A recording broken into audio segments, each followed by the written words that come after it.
This is going to be a quick, concise look at some of the fights coming up. Only the ones I find interesting though. So if you're here for Sam Hughes versus whoever the hell she's fighting, you came to the wrong place. But let's start with Ignacio Bahamondes against Trey Ogden. Now, at initial glance, this might seem like a little bit of a mismatch. Ignacio is a big favorite here, Trey Ogden plus 285. But Trey Ogden won his last fight as a plus 320 underdog against Daniel Zellhuber.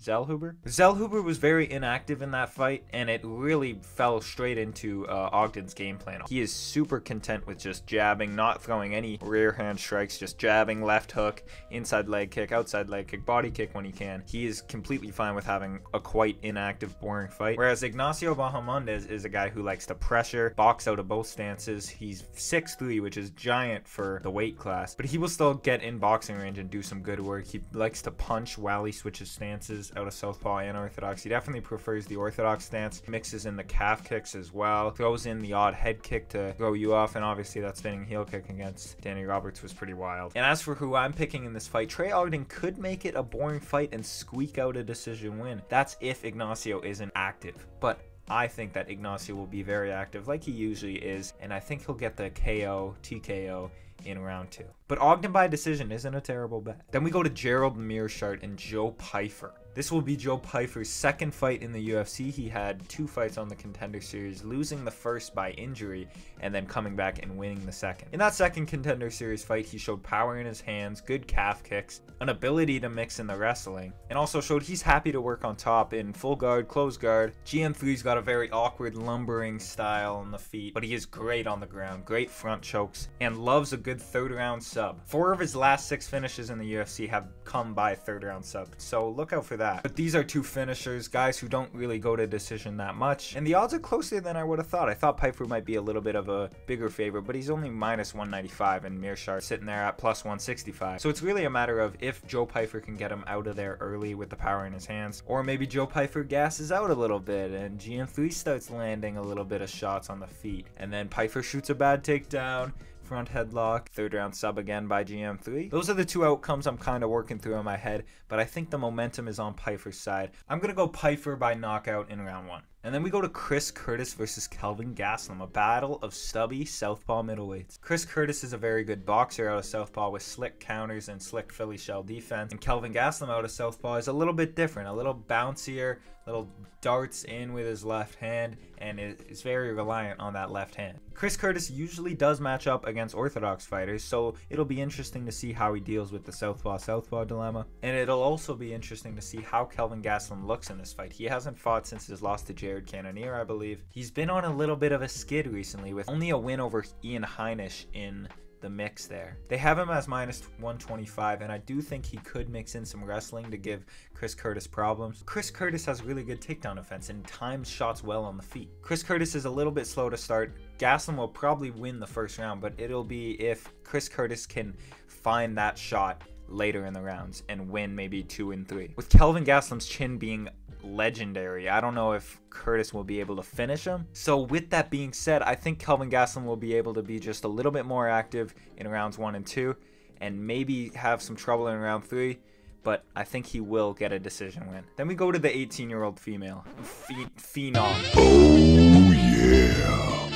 Raul Rosas Jr. going up against Christian Rodriguez. Now, obviously, all the hype is on Raul's side. He's a minus 230 favorite, which isn't that much. Rodriguez coming back at plus 195, but Rosas looked really good in his last fight against Jay Perrin. The grappling pedigree that he showed there was really impressive, and his fight on the Contender Series as well, very impressive. If Raul can get this into the grappling exchanges with Christian Rodriguez, I think he'll have an advantage. Although Christian Rodriguez did win his last fight by submission in the first round against Joshua Weems, I think maybe he'll be a little bit too comfortable going to the ground with Raul, and I think that'll get him in trouble. So with that being said, I'm going to go Raul Rosas Jr. by second round sub. And then we go to Kevin Holland and Santiago Ponzinibbio. Now this is a banger. Kevin Holland coming off of a damaging loss against Stephen Wonderboy Thompson, where he would not wrestle Stephen Wonderboy Thompson out of pure pride, but man, was he getting picked apart on the feet. He landed a really good counter right hand in the first round that wobbled Wonderboy, but after that, it was pretty much one-way traffic. But here he takes on a veteran in Santiago Ponzinibbio, who was on the way to a title shot, put together 7 straight wins, capping it off with a knockout victory over Neil Magny in a main event. But injuries would sideline him for close to 2 years, and he would come back against Leach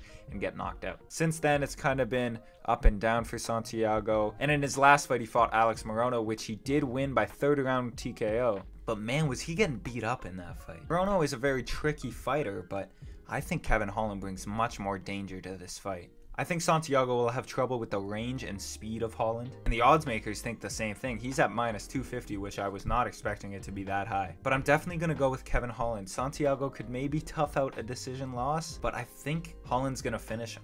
And I'm going 2nd round TKO. Lots of second rounds in this one. And then we go to Rob Font versus Adrian Yanez. This is a boxer's delight in the bantamweight division. Rob Font coming off of a devastating loss to Chito Vera, where he took copious amounts of damage that was very scary to watch. But Adrian Yanez, rising contender, has very crisp boxing, good power in his hands. And the thing that concerns me most with Rob Font is his durability. Like, he gets hit, and he gets hit a lot. And when he does get hit, it hurts. And Yanez is someone who has big power for this bantamweight division. I think the jab of Rob Font will give Yanez problems early, similar to what Randy Costa did. I think the reason Yanez was getting jabbed up so much in that first round is because he was scared of slipping a jab and running into a high kick. So with that threat kind of out of the window with Rob Font, I think Yanez's head movement will be better. He'll be more confident slipping shots. With that being said, I still think the jab will be a problem, but I think Yanez will figure it out and eventually start to put it on Rob Font. I could see a 3rd round KO TKO for Adrian Yanez, or maybe a decision win, just damaging him big in those 2nd and 3rd round. I'm going for the finish. Adrian Yanez, 3rd round KO. Then we go to Gilbert Burns versus Jorge Masvidal. This is the biggest discrepancy in odds that we've seen yet. Gilbert Burns is a -475 favorite according to DraftKings, with Masvidal coming in at a +350. +380, sorry. We know the dynamic in this fight. Gilbert wants to take it to the ground. Jorge wants to keep it on the feet. Jorge does have decent takedown defense, and he has really good shots in tight. Obviously, the knees from Jorge are always going to be a threat, but more specifically his elbows. When he's in the clinch, he throws really tight elbows and can generate big power from them. I also think out at range, Gilbert Burns has trouble with straight shots down the middle. Think of Kamaru Usman's jab and also Khamzat's jab. If Jorge can be consistent with piping shots down the middle, 1s and 2s, and staying off the fence, I think Jorge could make it a very hard time for Burns on the feet. Burns has good hooking counters, like the slip left hook that he landed against Damian Maia, like the slip overhand. He slips inside, he can slip outside with it.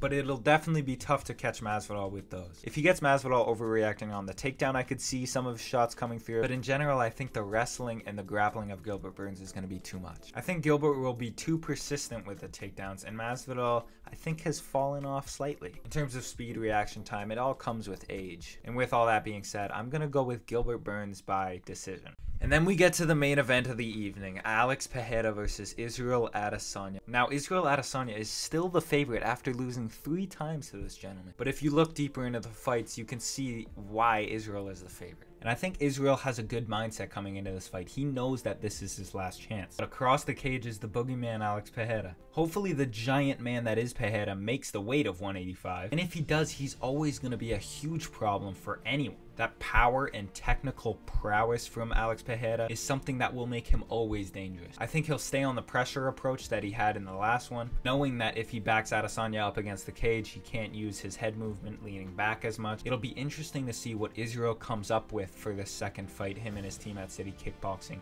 Do they want to come out southpaw a little bit more to avoid that calf kick? Will they continue hand fighting with Pereira or focus more on high guard? The game plan for Pereira stays relatively the same. Find that left hook and find big shots on the way there. Damage the legs if they are there, which they usually are because of Adesanya's long stance. But for Adesanya, he can make adjustments. Which adjustments those are, we won't know until fight night. I think if Israel Adesanya doesn't finish Pereira, it's going to be very tough for him. He'll have to fight a perfect fight for 25 minutes, when Pereira only needs to be perfect for 5 seconds. It's that Deontay Wilder effect. He can lose the whole fight and then just find that one shot. So with that being said, I'm kind of going to go with the popular opinion here. A lot of people are picking Alex Pereira. I think I'm going to go with Alex Pereira by a 3rd round TKO KO.